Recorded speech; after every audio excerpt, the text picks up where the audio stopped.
अगर आपको ये कहानी पसंद आई तो हमारे चैनल हीरोइक किड्स टीवी को सब्सक्राइब करना न भूलें। यहाँ आपको मजीद दिलचस्प कहानियाँ, सबक आमूज कहानियाँ और बहुत कुछ मिलेगा। बहुत पुरानी बात है कि ईरान के एक शहर में अली बाबा नाम का एक गरीब आदमी रहता था। उसका एक भाई भी था जिसका नाम कासिम था।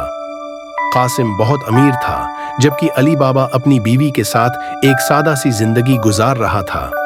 वो रोजाना जंगल में जाता और लकड़ियां काटकर उन्हें बेचता था, जिससे उसका गुजारा होता था।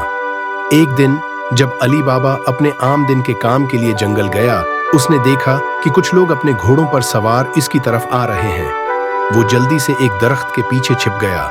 ये चोर थे और वो एक बड़े पत्थर के पास रख गए। चोरों के सरदार ने आगे बढ़कर जोर से कहा, खुल जा समसम। जैसे ही उसने ये अल्फाज कहे, वो बड़ा पत्थर अपने आप एक तरफ हट गया और उसके पीछे एक गार का दरवाजा नजर आया। चोर अपने घोड़ों को बाहर ही छोड़कर गार के अंदर चले गए।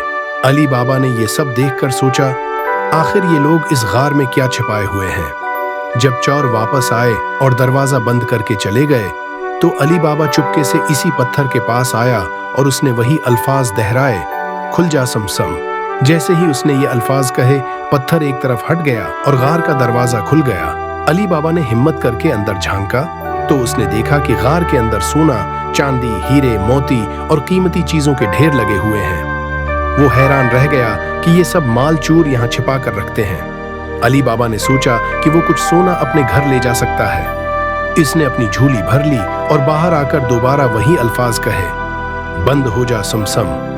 पत्थर अपनी जगह वापस आ गया और अली बाबा खुशी खुशी अपने घर चला गया। घर जाकर उसने अपनी बीवी को सब कुछ बताया और सोना दिखाया। उसकी बीवी बहुत खुश हुई, लेकिन उसने कहा कि पहले उस सोने का वजन मालूम करना चाहिए।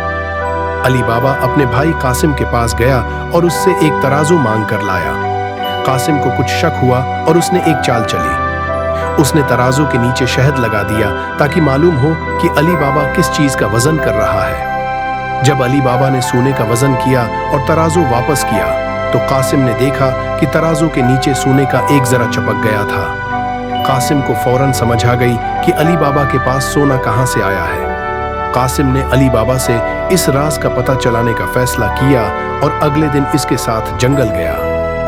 कासिम ने वही अल्फाज दोहराकर गार का दरवाजा खोला और अंदर चला गया।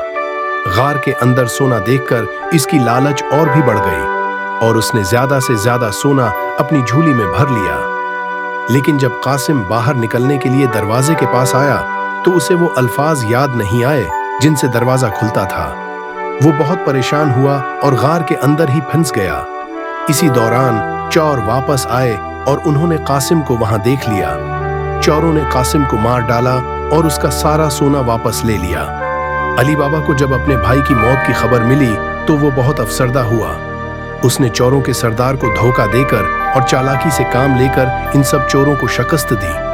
आखिरकार अली बाबा ने वो सारा खजाना अपनी मिल्कियत में ले लिया और अपनी बाकी जिंदगी खुशहाली के साथ गुजारी।